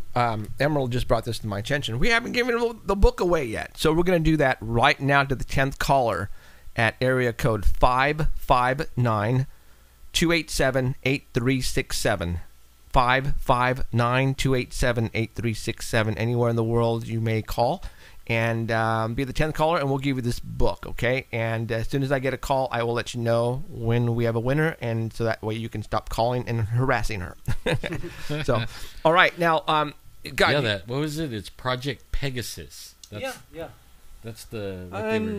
Maybe I'm a bit dubious, but who knows? There might be something to it. Well, I'm the same. Only, they say that even the president was in that. Yeah. It's like the Montauk thing. I know people who were involved and say they were used in Montauk experiments. These were kind of time travel, dimensional, high weirdness. A lot of these people are on the scene. A good friend is Alexandra Bruce, who wrote a book called, I forget the name of her book, Montauk Experiments in Time or something of that nature. But with a lot of their stories, it seems like there's an element that's true, but then there's layers of things that are piled on top to muddy the waters, you know. So it's hard. It's hard to separate the wheat from the chaff sometimes, but it seems like there's something at the core of the story. But it's like a lot of things with mind control victims out there. That's gone on, MK Ultra mind control, but then you hear these weird stories about a program called Monarch mind control, where they see shape-shifting reptilians, and sometimes some of these stories are kind of layered on top as disinformation to discredit everybody out there. I think what happens, Well, I think they do that on purpose. I think it's getting harder and harder for them. And I actually believe that the internet has a lot to do with it. Before. Oh God, it's just an onslaught of things. It's hard to. Before people couldn't talk about things. You had to have a coffee clutch or. And cell phones were not. What was a cell phone?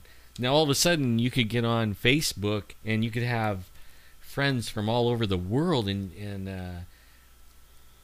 and actually have live talking but they have Skype. Sure. You could be looking at the guy while you're talking to him, and now it's a little bit harder for them to throw that mud in there when you're speaking face to face with people. Right.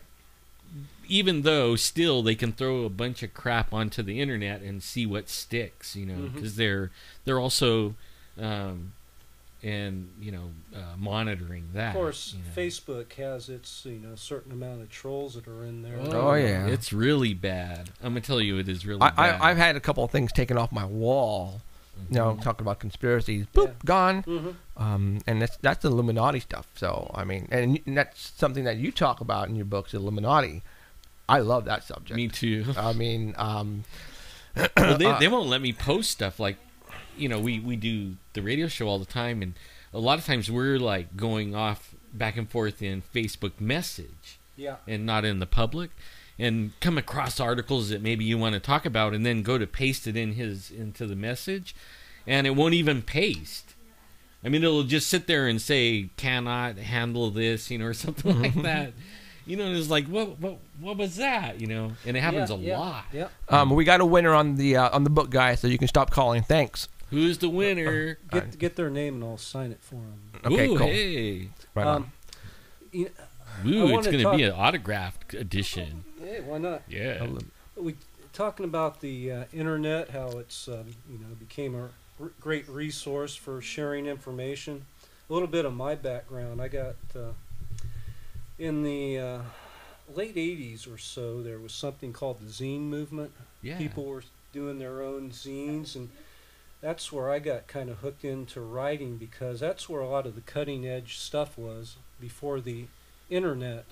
I was into conspiracies and UFOs and psychedelics and started writing for some of these early the zine magazines. Yeah. And they've evolved. I've written for Paranoia magazine. I've probably done 20 articles over the years, so they've stayed around. I've written for UFO magazine, so Bill Burns. Mm-hmm. Wow, cool. And so, that's where I cut my teeth, and this was pre-internet. As soon as the internet came around in the early to mid 90s, that kind of did away with the zines. Now everybody's blogging and doing these type of things. Like the Ancient Aliens guy, what's his name? Crazy haired guy? Yeah. he has a zine. I think he still does. That's how he started. Yeah. Right. Oh, okay. Yeah. That's how they all started. That's cool. I wanted to mention, these things jump in your head. Graham Hancock was the guy I was trying to think of. Oh, okay. Before Fingerprints of the Gods. In his book, The Supernatural, he talks about taking ayahuasca journeys in the Amazon. Shaman leads him through them. That's where he's in these during these shamanic rites, whatever you call them. He's seen the Greys appear. Yeah, and I have a theory on that. Okay. And, do you believe in like the Greys and the reptilians and? I believe. I don't know if they're flying here from Zeta Reticuli, or if they're archetypal figures. One way to look at it, with those UFOs I described in my story there, we saw a bunch of different stuff that was changing, the shapeshifter guys. Mm-hmm.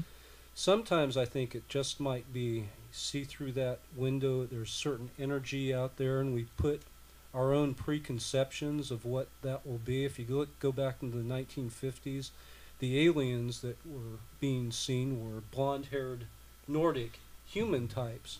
It wasn't until that started, the gray came into the nomenclature like around 1980 or so. So I think, if you're following me, I think there's something out there, some type of energy, but we put our own conceptions on that. What do you think about the reptilian thing? Like when you go back and it's pre like. Well, that's true. Yeah. Everything, you know what I mean? It where there's no records even any, and we don't know. There might be something to that where talking about seeing through another dimension or opening that up. Maybe your third eye isn't calcified, and you can see that there's some evil people in the world that have that reptilian thing going, and they perhaps shapeshift.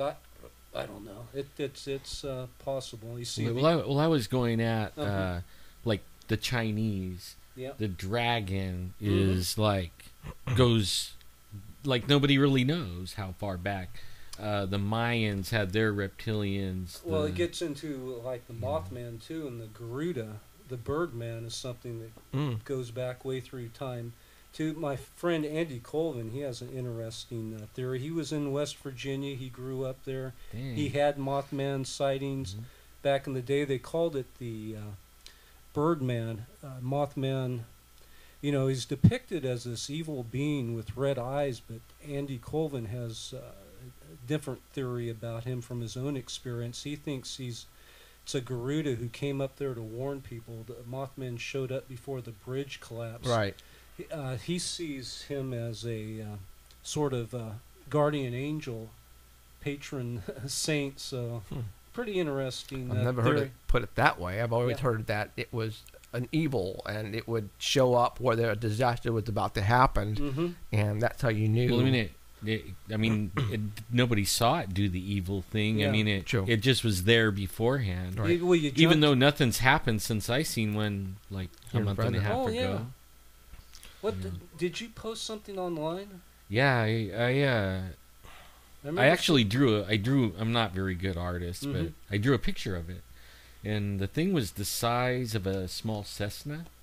Oh wow! And when I got the binoculars onto it, it had wings like a dragon or like a bat, kind of like and they were black, and it was actually had gone past me, and I put the binoculars onto it and got it all focused in and was looking at it. It was like this dark brown fur, and it actually like turned its wings and scooped the wind up a little bit and slowed down.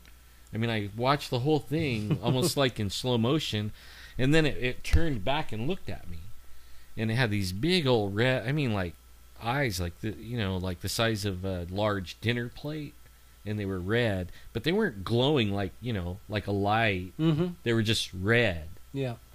And no anything else in them, just like it was almost like furry red, kind of like, and the guy that I was with, he keeps on saying it looked at you, but nothing's happened since then. Yeah, and we watched it fly to us, and then I watched it fly away, and I could see it for a good 2 miles because of how big it was. It flew right over the city. It was flying right over Olive Avenue. See, Andy Colvin thinks he's a kind of paranormal crime fighter.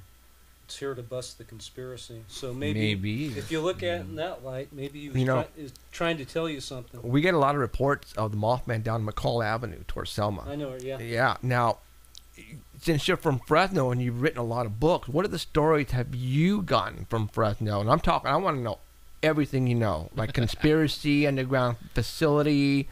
What do you know? Do you know anything? Well, before we get started, the airport. Sacktown Al, congrats, buddy. Are you kidding me? They've been doing a lot of work to the Fresno airport. They've been beefing it up, okay? And I've been going, okay, I've been looking around for an area that could be considered to be used for a FEMA camp, for example. And I've looked everywhere. And at the Fresno airport, I've noticed that they've put up barbed wire around the jets and around that area. And I said, if they're going to want to hold people, that would be a perfect place right in that area on the southeast side of McKinley and Clovis Avenue. Then I noticed, as of a week and a half ago, 2 weeks ago, they brought in some like military, I don't want to say military, they're like ticket towers, what am I trying to say? They're where you could put military personnel in and guardhouses. They brought in 2 guardhouses, and they brought in the steel cement barriers, and they placed the guardhouses in the entrance way to the back entrance of the jets, where they keep the jets. And then they placed the cement barriers as if barricades, so if people start coming in, they would line up in front of the guard towers. And now they also are going to make a entrance now at Tulare and right on McKinley Avenue, just west of Clovis Avenue. They've cut a section like would be a perfect place to bring in a bus and dump people off, and they have to go and check themselves in. I'm going, why would they want to, if they're going to beef up security, which they're now doing all over the place and putting up barricades and all kinds of stuff, why are they making another entrance to the airport for the military side? They put a, if you look where the new entrance is now, down McKinley? Yeah, they actually put in one of those X-ray things where when the truck drives through it, it X-rays the truck. I mean, no, they're spending a lot of money, man. Yeah, they're spending a lot of money. I noticed that. The only reason I know what that is because they have the same thing for the truckers when you get down near the border. Well, for the people in Fresno, you know, the next time you are in Clovis Avenue, get on McKinley, start driving west, and we're talking maybe 50 yards. Look to the right, and you'll see 2 guardhouses that they brought in with cement barricades, like if they're going to start checking in people. Go and look. Okay, now back to Fresno. What have you heard in the past? I know you're from Fresno. You know, we've heard a lot of stuff going on here. I hear it all from you guys. Yeah. Okay. Well, I mean, do you live here now, or do you live in L.A.? I'm in Oakhurst. You're in Oakhurst. Okay, and that's okay. Well, I had no idea. So he's like in a perfect place. Like if something goes down, he's already bugged out. Yeah, I mean, you're in Bigfoot Central. I hope you realize that. Yeah, he is. You are in freaking Bigfoot Central. Well, we used to have Bigfoot burgers there back in the day. Yeah, okay. Remember that? And there's a reason for that. Okay, so I mean, so you haven't heard anybody? Well, I mean, as far as Fresno, this goes back a few years. There's UFO stories, some pretty dramatic a lot of them. Stories I've heard from friends. One area in particular caught my attention because somebody had seen something on around Highway 41 and Avenue 12 that goes. Dude, that is like freaking everything is happening there. Now, my friend Tom, I won't say his last name, back in must have been the mid '80s. He had an episode there where he and his girlfriend were driving 41 and maybe just turned on Avenue 12, and his girlfriend, they both saw it. What the heck? UFO came down to him, shined the light in to him, and he's freaking out driving, and all of a sudden, they're in Madera. So they got abducted. It was like a couple hours later. He tells the story much more dramatically, but that's a hot spot. That is where Adolf and his girlfriend got abducted, right in that area. Okay, and that's where we had a sighting. They got abducted? Oh yeah, we get abductions there. I'll put you together with my friend here. Oh, I want to talk to him. Yeah. We've also had where the guy was driving up 41 right at the what do you call it? Four Corners? Yeah, Four Corners. Four Corners area. Yeah, it's where similar. This thing here, the statue with long legs, but we're talking like maybe 15 feet tall, walked across the 41 like this. All right, and he stopped on the side, and then the car coming the opposite side on 41 also pulled off, and then they kind of like met up together, and he goes, "Did you just see that?" And the other guy goes, "Yeah." All right. For some reason, there is something going on there, and we're talking about abductions, UFOs, creatures, Bigfoot. Oh man, I don't know. You know what comes to mind here? If you look back, there was a book called The Rebirth of Pan that talked about Earth energies and across. You ever heard of that book? Yeah, I have. Yeah. There was back in the day. There was mounds all throughout the U.S. that people weren't sure what those mounds were, but in that area at Four Corners, it sure looks to me like there's mounds out there. Those might be power nodules that attract. That well, you know what I'm talking about? Yeah. Oh, yeah. I mean, they're all over the U.S. and you know that could be very well where like the ley lines cross, possibly. Yeah. You know. Who knows? Yeah. A lot of times when they go digging in those mounds, they find giants. Mm-hmm. Now, in Mariposa, I was telling you, there's a couple guys there. John Rhodes, he's a pretty famous UFO researcher, and another guy named Tao. I won't say his last name, but he's Worthington. He's been involved in stuff going back to Dulce back in the. Okay. He knew the guy who supposedly was part of the Dulce War. I don't know, but they're in Mariposa now, and they've been looking into underground interests, and he's convinced there's a base there. He's worked as a government security guy for many years. So you're talking about Dulce? No, he's talking about here. He was. I want to meet that guy. Okay, now I know where you. Okay, keep on going. Keep on going. He has Dulce information. Okay. Cool. Okay. He came up with a Dulce map.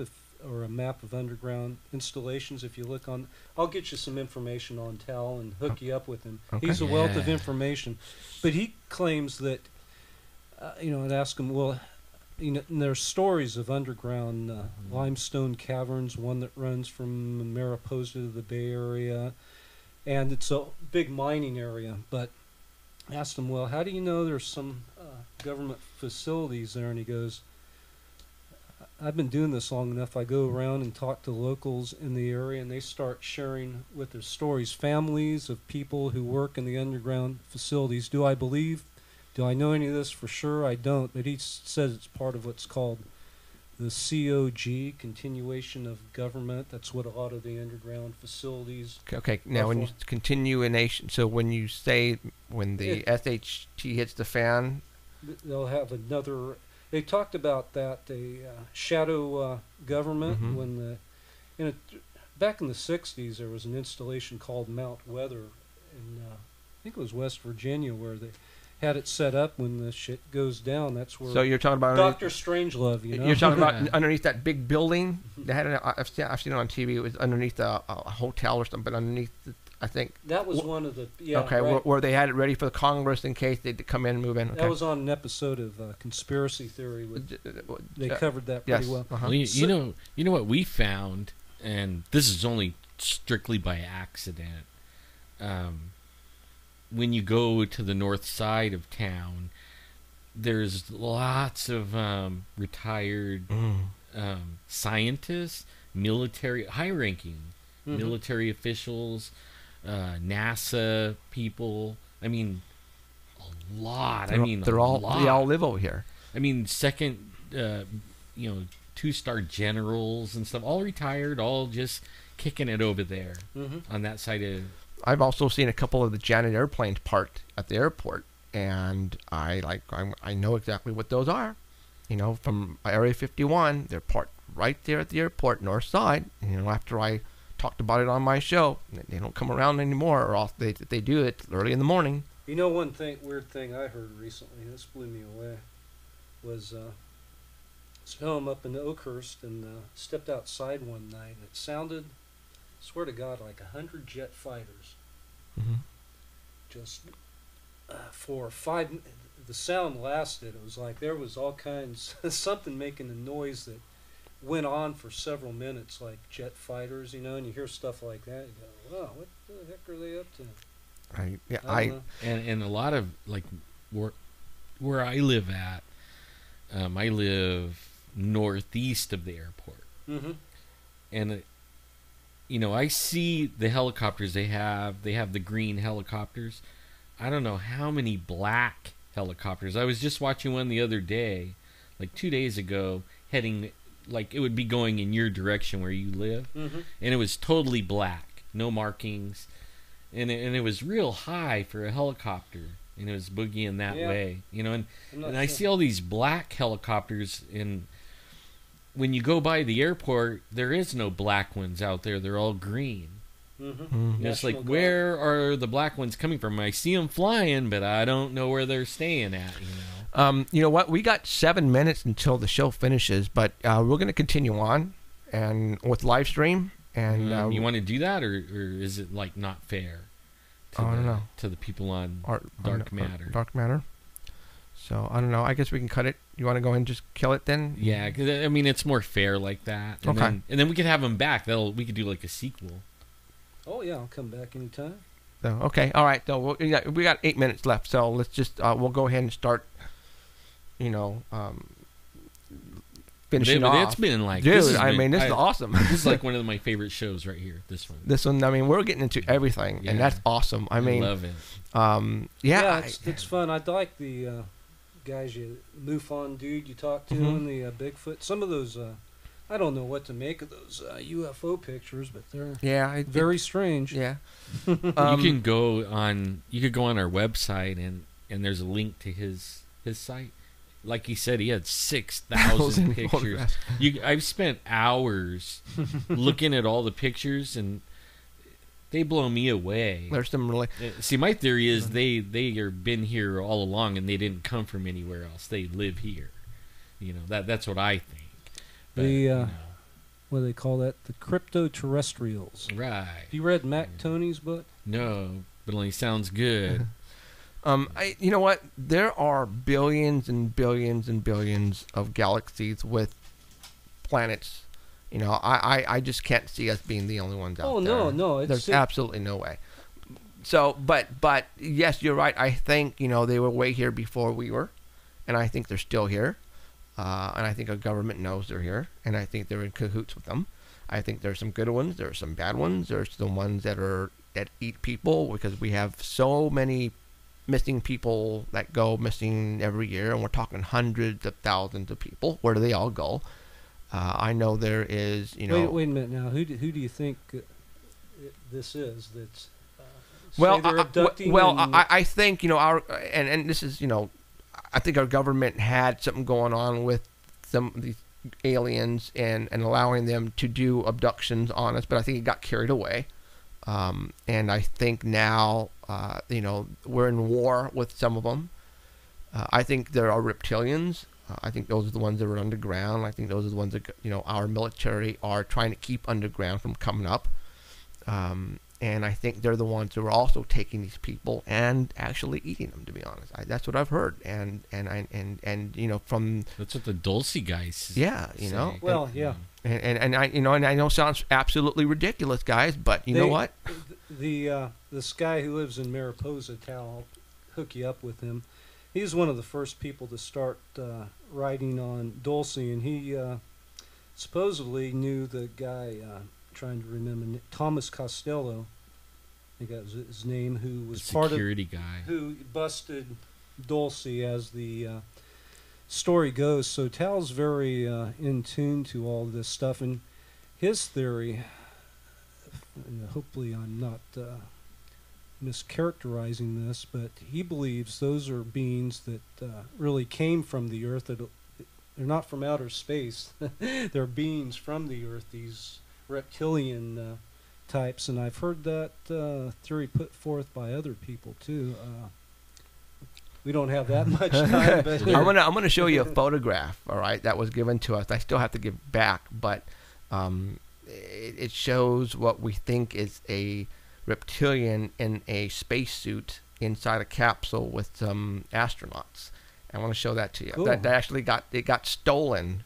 That wasn't supposed to be left out, and the guy gave it to me, and I have it. I want to show it to you. I'd love to see that. Yeah, it's ridiculous. It's awesome, and it's like I showed it to a couple people, and they're like, and they look at me, and they don't say nothing. They're like, you know, it even has like a different patch. Yeah, I mean, I have to get somebody to really scan this into a computer and really zero in on the patches on the arms of these astronauts or whatever they are. You're gonna have black vans in front of your well, I've got. Well, shoot, I just told them I have the picture here, right? Nice, Jeff. That's right. I'll hide it really well tonight. Time to scan it like right away. Make 50 million copies. Put it on the internet. We showed it one time in the other studio. You actually got it, and you took it in front of the camera before you were, you know, with me, and you showed it right in front. It's hard, you know. All right, next week we're gonna go ahead. I'm gonna get this scanned into the computer, right? And I'm going to maybe show put this it up on our website. I'm going to show it to everybody next week, and I'll send it to the Art Bell people and Keith, and I'll have them put it on that website. But this is, you know what? It's people. There was this one guy we showed it to, and he said, "Oh, it's just a reflection off the elbow down at the very bottom." And I'm going, dude, I see a beak. You know, and it could be just, you know, it's an anomaly where we're trying. You know, I'll show it to you. Yeah. See, you tell me what you think. But all right, we got 2 minutes. This was awesome. Thank you for coming in, Adam. I really appreciate it. It was fun, man. The book, guys, it was really fun. Is Happy Trails to High Weirdness: A Conspiracy Theorist and Tours Guide. Where can you get this? Amazon's the easiest place. It's in some bookstores, but yeah, all my books are on Amazon. Okay, and do you have a website? Yes, you do. What is it? What is it? AdamGorightly.com and spell your last name. Gorightly. That's easy. Gorightly. Just Google it. Yeah. Yeah. I also have a link on our website. Oh, excellent. They can go to and it goes to your website. And later this week, I'll be putting you into the past show area, and I'll put links to the books where they can buy them. Also, and I'll have the link to your website, and that'll stay there indefinitely. Cool. All right, you guys, we're about to get out of here. And awesome show. It was an awesome show. I guess one of our tops. Absolutely, it was awesome. So, okay, my name is Jeffrey Gonzalez with Alan Thomas and Adam Gorightly and Emerald. So we want to say thank you for showing up, everybody, and we'll see you next Sunday, same time, same bat channel. Take care, everybody. Good night.